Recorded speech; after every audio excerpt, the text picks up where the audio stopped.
So our next speaker this afternoon is Dr. Amy Shah. Dr. Shah graduated magna cum laude from Cornell University's world-renowned School of Nutrition. She went on to receive her medical doctorate with distinction. With training from Cornell, Harvard, and Columbia, she helps busy people transform their health using cutting-edge nutritional and medical science. Her proven techniques to heal inflammation utilize the power of the microbiome to help digestion, obtain natural hormone balance, and heal food sensitivities. She is a well-known expert on intermittent fasting for women. And I looked at her website and went, wow, I want to learn everything. So it's my pleasure to introduce Dr. Amy Shah. Yeah, this is the worst time to be giving a presentation about gut because, we're all in like digestion mode. But it's so exciting that at the end of this, I want you to be running out there so inspired to change your life, to change your patient's life, to change everyone's life, like the way I was when I heard the science for the first time. And I think it would be crazy, and I wouldn't have done my job if you don't run out of here inspired to make a huge change in your own life and your patients' lives. So I need a volunteer, though, someone who's willing to answer a question for me. Anyone want to volunteer? I'll have to pick on someone if you don't. Can I ask you a question? Yeah. How are you feeling right now? What's your emotion? What? Full for lunch. Full, okay. And right behind you, how are you feeling right now? Good? Happy? Okay, so what if I told you that if we swapped your microbiomes right now, gave you a fecal transplant, your entire being, your personality, and what you're feeling right now would be switched. You would not be feeling full, you'd feel just happy.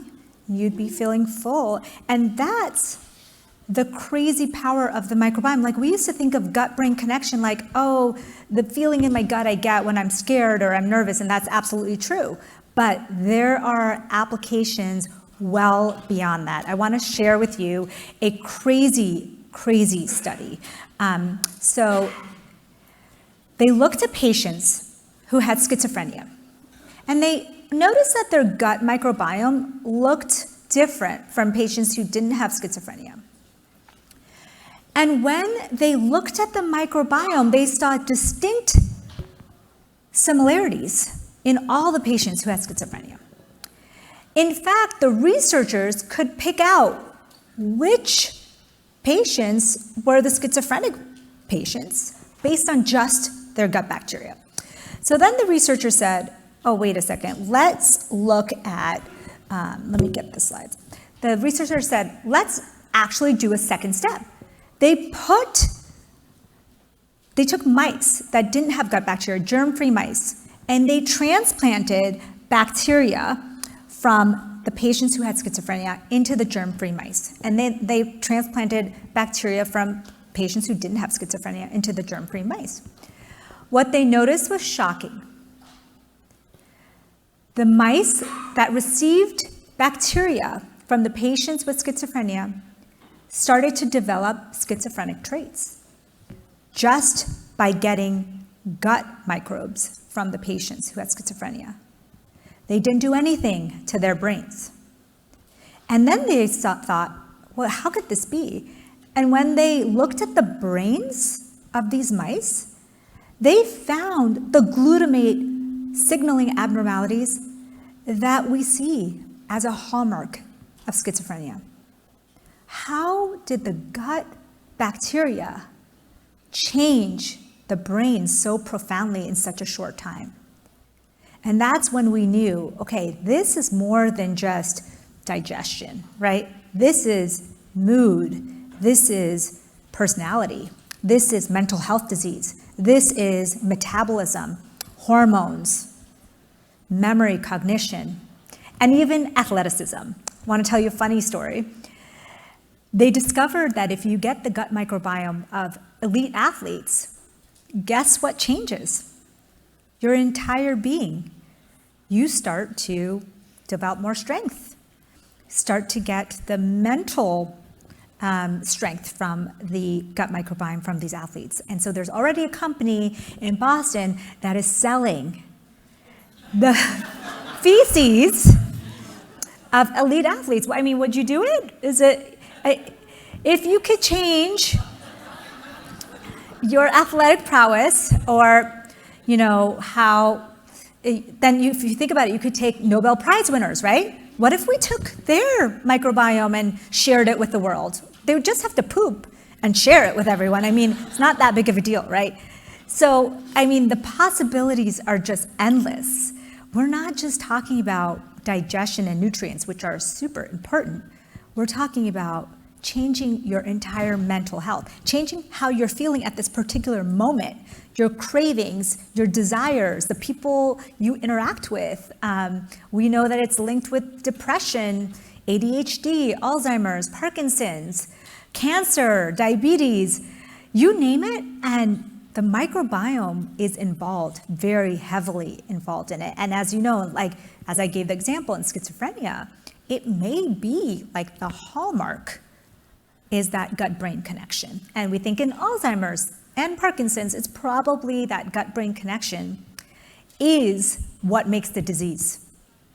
So when you think about that, think about, wow, the treatment possibilities are endless, right? We shouldn't just concentrate on brain medications for these diseases. We should be concentrating on brain gut, maybe just gut solutions. And in this case of schizophrenia, it's been shown in depression, ADHD, Alzheimer's. If you can transplant from one organism to another the entire disease, we could cure it as well, right? So that's, this is kind of the summary of the study that we were talking about. So want to circle back now and introduce myself and how I got interested in this. I'm Dr. Amishas, as I was introduced, and when I did my nutrition undergrad, I understood that everyone's metabolism is different. We absorb nutrients in different ways, and at that time we were just learning that the gut microbiome is actually responsible for the way you absorb nutrients, and why some people can eat the same thing and be thin, and others can be obese or have type 2 diabetes from it, or from, and yes, the quality of your food matters, but it also matters how you extract nutrients from it. So that was always so interesting to me. And then when I was in medical school, I did an immunology rotation, and in there, they said, those children in the turn of the century in London who did not see enough bacterial diseases because they were the ones that moved into the city of London. They were the cleaner, richer children. They started developing diseases like asthma, allergies, autoimmune diseases.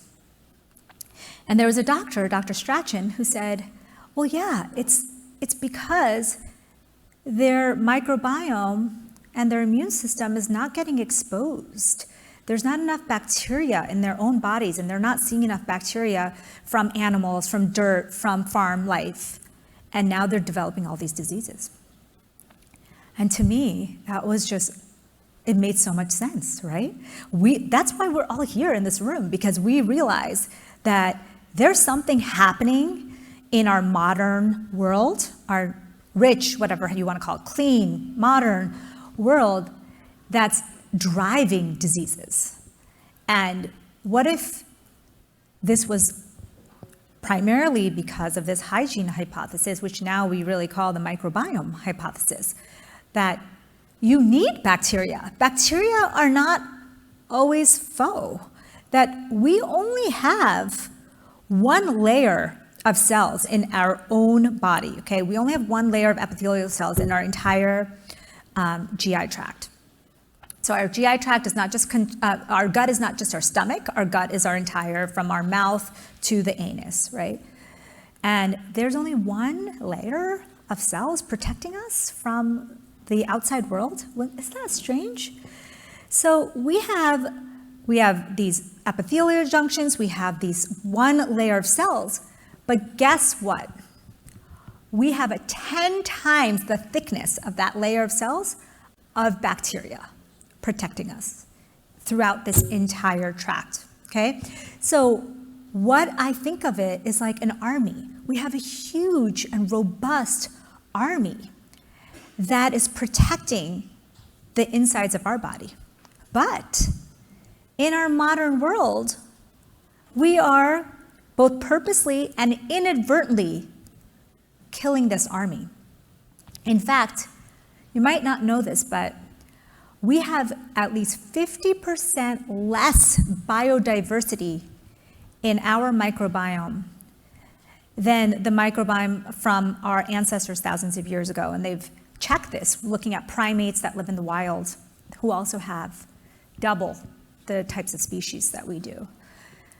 What that means is that strong army, that thick layer of protective cells in our GI tract is now just half, right? And then we wonder why we're having gluten sensitivity, leaky gut, autoimmunity, you name it, inflammation. And you think about this army, and they're hungry because they're starved. They eat fiber, right? Only, I think 97% of Americans don't eat the adequate fiber, which is a very minimal amount of 20 grams. And we know that if you eat just 5 more grams a day, that you could reduce the risk of all-cause mortality by like 14%. So this strong, robust army is being killed over the years. And so what I want to talk to you about is, one, explain to you how this gut-brain axis works and why mood, cravings, and hunger are associated, but also I want to show you how imperative it is for us, for you, for me, to learn this so that we can share this and we can make changes in our own lives, in the lives of our families, in the lives of our patients, in policies, in products. Because if you understand this, which most people don't understand, you know what the crux of the problem is right now, and you know how to fix it. And guess what? A proven fix for the gut microbiome is dietary change. Proven. In as little as 3 days. In a journal article in Nature, it was so shocking that in 3 days of rapidly changing your diet, you can entirely change the look and feel of your microbiome. You can move in that direction of more bacteria, of protective bacteria. I'll let you ask questions at the end, but if there's any questions that, like, you know, when I'm talking about something burning, please ask me. The gut microbiome is something that we used to think, oh, the brain is in charge of the body. What we're learning now is that the brain and the gut are connected. And at birth, in the embryo, they are connected. But by birth, they're separated, 2 parts of the body, separate parts. And we used to be like, oh, well, this is a separate area that handles digestion. This brain center is what handles cognition, mood, and cravings. And now we know that's just not true. In fact, I would argue that now, if you understand the science of cravings and hunger, you will know that cravings primarily come from the gut. And often they're stronger than the cravings coming from our brain. So the bacteria, what they do, the gut bacteria, they produce dopamine. They produce neurochemicals, and they signal to the brain that, yeah, we want to crave sugar, chocolate, good things. It could be greens, veggies. So if you start to change your microbiome, your cravings start to change. So So if you move that in the right direction, eat more fibrous foods, eat more fermented foods. I'll get into like what specifically you should be doing for your gut microbiome, because I know a lot of you are thinking, all right, this is all good. I'm not going to do a fecal transplant. Like, tell me how I'm going to grow my own gut microbiome. And I will. There's proven ways to nurture and grow your own gut microbiome that does not require you to swallow fecal pills. So that's a plus. So I think what we have to understand is it's interconnected, and everybody in this room is here because they understand that it's all interconnected. It's not like we have these separate organs that are doing separate things. And I haven't even really talked about digestion, because that's not really what we're here to talk about. We're talking about this entire picture.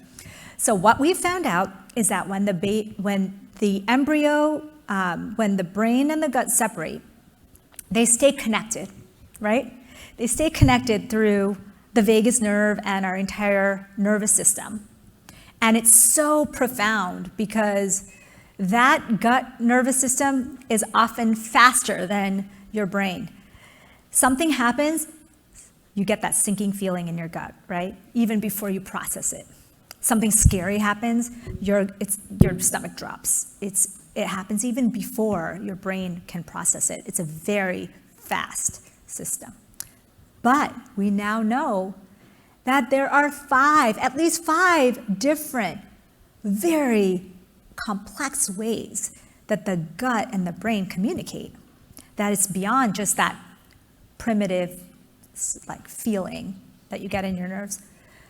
They use the immune system very, very often to communicate. So the bacteria and our own cells, the army and our own cells are kind of talking. They send signals through our immune system. The immune cells travel and tell the rest of the body what to do. So that's why inflammation is such a huge link with gut health. Like, if you improve your gut health, you will tell the immune cells that, hey, things are going well here. You don't need to sound the alarm, and you don't need to turn up inflammation in the entire body. So if you've heard that term, inflammation, I know we talk about it all the time, and you want a concrete way to improve the inflammation in your body, improve your gut health. Start eating, doing the things that are going to improve that microbiome health. That army that's there, they have many different arms. There's the Navy, there's the Air Force, there's the Marines. They have so many different ways that they are helping our body communicate and get what we need. So for example, immune system is one way that we communicate. In fact, there's immune cells that travel straight from the gut to the brain to give them information, like inflammation. So we think that's why when you're inflamed in your gut, not only disease, but just in general, when your gut feels off, there's inflammation in your brain, and you feel tired or lethargic, you feel like you can't think straight. Another way is hormones. We have hormonal communication between the gut and the brain. So, when we talk about hormone health, you have to consider gut health. In fact, hormone health, in my mind, is gut health. They're intertwined with each other. If you want good hormone health, you have to fix the gut. You cannot just fix your hormones. You can pump up all the testosterone you want, but it's not going to work if you don't fix the gut, right?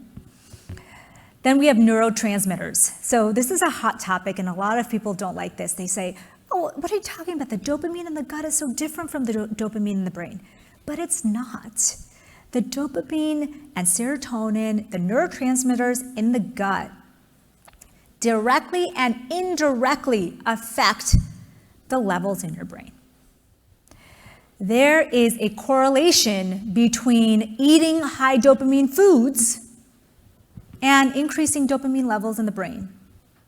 Doing activities that increase serotonin in the gut also increase it in the brain.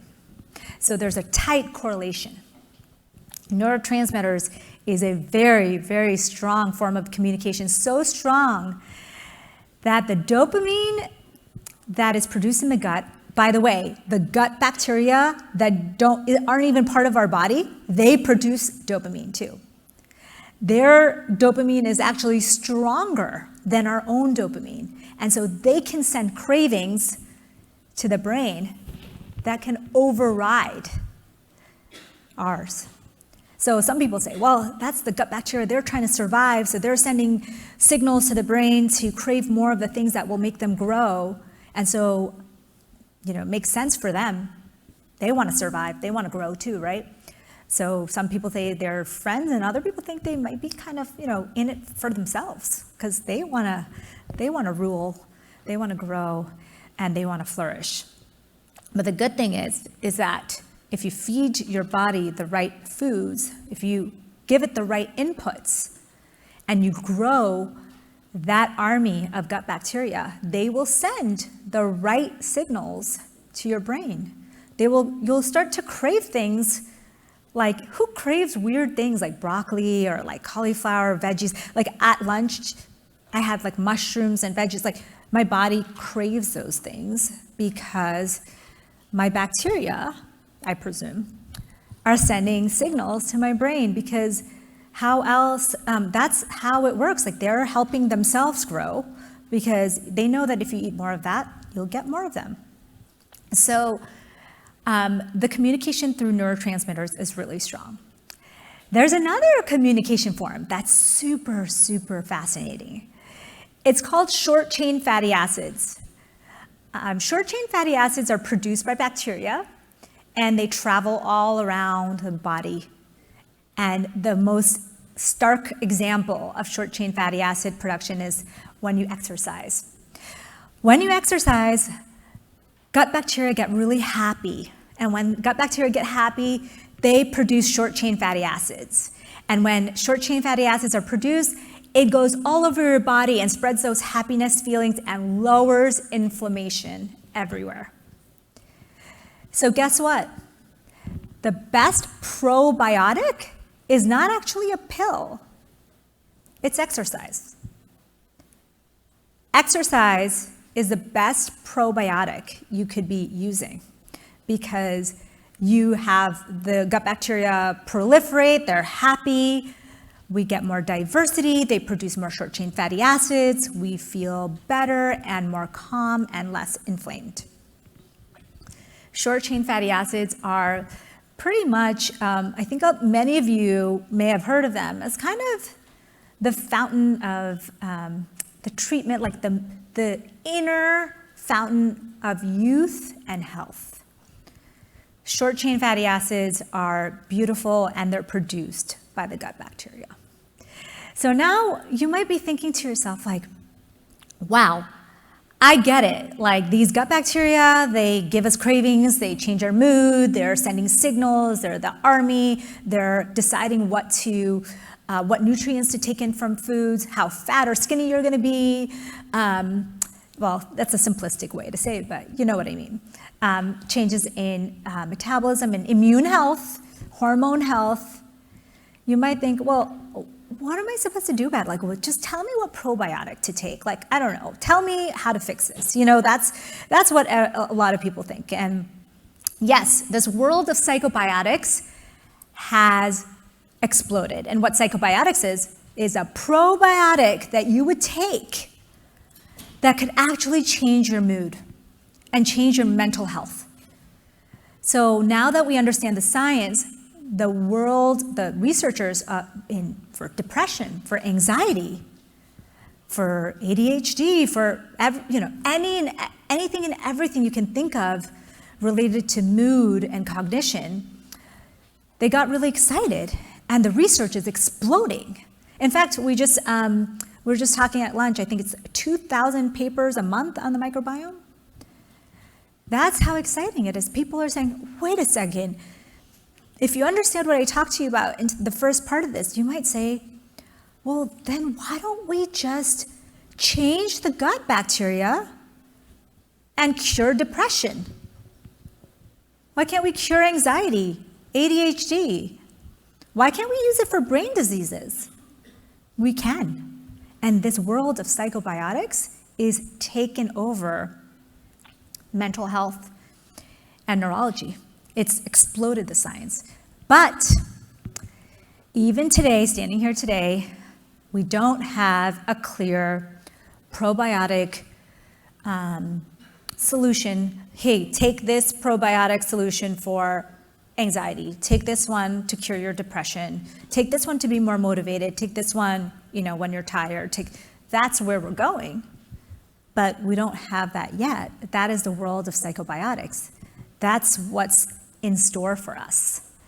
And if we understand this, at this level, in 2023, I'm standing here, what is this, October 2023, even with all the science we have, we still find that the best way to modulate this gut bacteria and make it go in the direction that we want is through food and lifestyle. We know that it works, and we know that it's free, low side effect. We can actually change your mood, your cognition, your disease risk, your body, your athleticism. So that's why this is super exciting. And that's why I said to you, at the end of this, I want you to feel so excited and inspired by the potential of this, that you'll take it upon yourself to change your life in a way that moves you towards more positive gut-brain connection, and then help your families, your communities, your patients, your clients, and everyone around you, right? That's how we can move even faster and get the solutions for these diseases that up till now have no good treatments and definitely don't have a cure. So let's talk about solutions. What are the solutions that are backed by science versus the solutions that, there's so many things out there, and this world is just, like I said, exploding. But there are a few things that are proven to help move the microbiome. And I'll tell you the fiber story. Fiber is food for the gut bacteria. And if you look at every American, 97% of Americans, so that means some of you in here, are not getting enough fiber. And you're killing that gut bacteria that are helping you feel happy, calm inflammation, be more athletic and lean, live longer. So fiber is not sexy. Right now, protein is all the rage, and, being on a certain diet, nobody really talks about fiber. Fiber is like, you're old and you need to take fiber 1 supplements or something, right? Like, fiber has an image problem for sure. Because if you really understood the impact that this is food for this magical microbiome, then you would eat a ton of it. And fiber, it's not a supplement. I'm not talking about a branded thing. This is your vegetables, this is your fruits, this is your nuts, this is your berries. Remember that you're trying to get 30 different types of plant fibers a week. That's the ideal situation to improve your gut microbiome. 30 plant foods sounds really daunting for a week, but if you think about it, it includes nuts, seeds, spices. Okay, so not so bad. If you want to be a rock star after this and say, I'm changing my that's it. I'm going to be that athletic person. I'm going to be the person that cures my X, Y, and Z. 30 different foods a week full of fiber. Sunlight, circadian rhythms. We were learning that, hey, the gut needs rest. Now that you know that this gut-brain connection is so tightly connected, just like the brain needs time to process and clean and cement memories, our gut needs rest. So why, now we live in a world of Uber Eats that can come at 2 a.m., and then you wake up in the morning and you start eating almost like right after you roll out of bed, right? So we're really shortchanging our gut-brain connection just by eating all the time. You don't need to do a long intermittent fast, but your gut needs rest. So that's something that I definitely think that we could all be doing. 12 hours overnight seems so simple, but most people are eating for only breaking for 8 hours a day in America. Fermented food, probiotics, goes without saying, like yogurt, kimchi. So we used to have all fermented food used to be probiotic back before we had refrigerators. Now, as you know, you can pickle something and you can put it in the fridge and it never actually gets bacteria forming in it because it has to sit out in room temperature. So you need to go to the refrigerated section. You need to, at Whole Foods or Sprouts or your farmers markets, you need live bacteria in there. And yogurt, cottage cheese, all of the products that actually have live bacteria in America have to be labeled, so it makes it easy. You can look and find. You don't want to do Dannon fruit on the bottom, with the sprinkles on top, like the M&Ms on top. Like that's not the yogurt that is going to give you probiotics. Okay, that's heat processed. So just fermented food, you want to aim for 2 to 4 a day. Polyphenols are your blueberries, your spices, your tea, your coffee. I know everyone's a coffee lover here, or many people. So exercise, like I told you, is the best probiotic you could be doing. Omega-3 fatty acids have been shown to be very, very helpful in improving gut health. And prebiotics. So prebiotics is like food for that gut bacteria. I was just talking, looking at a study that was talking about spices actually being like prebiotics. There's a whole list of food like artichokes and asparagus, but basically things that have special types of fiber. I wanted to make sure that I left a little time for questions, but I want to leave you with this thought. The gut-brain connection is not just your gut or your brain. This has the power to change the way you feel right in this moment, like we were saying, full and happy. Yet you can change your current state of being, who you are, how you define yourself, and how you put yourself out to the world. You have the power to change your entire personality, your mood, your cravings, your disease risk, and the disease risk of your offspring, like many generations after you. That's the power of the gut-brain connection. And that's what I want to leave you with. Like, I want you to think to yourself, wow, I didn't realize what a huge impact this could have for myself and for everyone I work with. And if whatever your interest level, whatever your special interest is, Google that with microbiome and look up PubMed and you'll see thousands of fascinating studies because this is going to change our world. So I wanted to take any questions from you guys, and I want to thank you. If you have any questions for me, I'm at Amy MD Wellness. I'm Dr. Amy Shah, and I'm so grateful to be here with so many amazing like-minded individuals, and thank you for bearing with me after your lunch to talk about the gut-brain connection. Do we have time for a couple questions? Any particular questions that, yeah.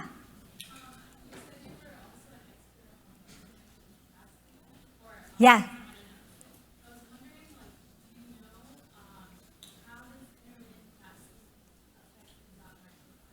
Yeah, intermittent fasting. The reason I called it gut rest when I was talking about it during the presentation is because I want you to think about when we're talking about it in the setting of gut-brain connection, this is your sleep for your gut, right? Like we know the thousands of benefits of sleep. That's when it repairs, that's when we renew, and when we don't get enough, we are really struggling in all different ways the next day. And that's how I think of intermittent fasting. Our gut needs rest. So it's not an option of like, do you like to fast? It's like, you have to.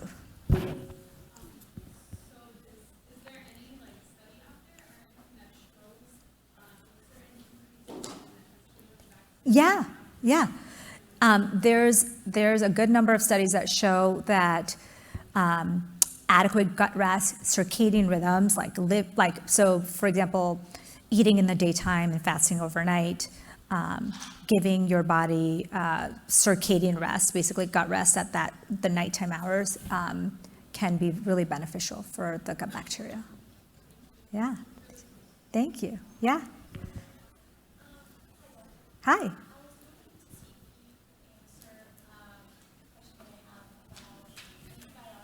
Yeah. That's a great question. So antibiotics are terrible for the gut microbiome. And, we are realizing that from that hygiene hypothesis that I was telling you is that the more we kill off bacteria, the worse we are in our world, right? Both individually and as a collective. So antibiotics, as well as pesticides, as well as, additives in foods, emulsifiers, for example. There's alcohol. There's there's bacteria killers, and obviously antibiotics are some of the strongest bacteria killers, and we know it's really difficult to recover from even one bout of antibiotics. So only when necessary, obviously. There's so much overuse in our world right now that judicious use is how I would think about it. Yeah. Is there, one, I'll take her first and then I'll take you. Yeah.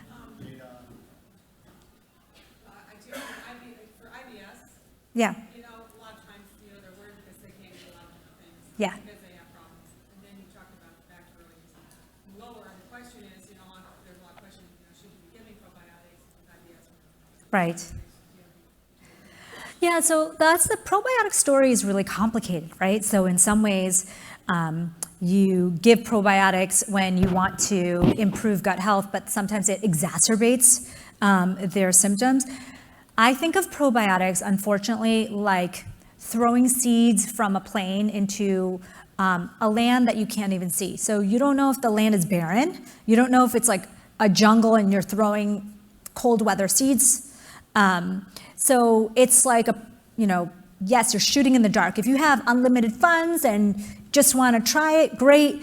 But we don't have enough specialization and knowledge to say, if I could say, Rachel, I know her gut microbiome. So I'm going to give her probiotic C, F, and Z.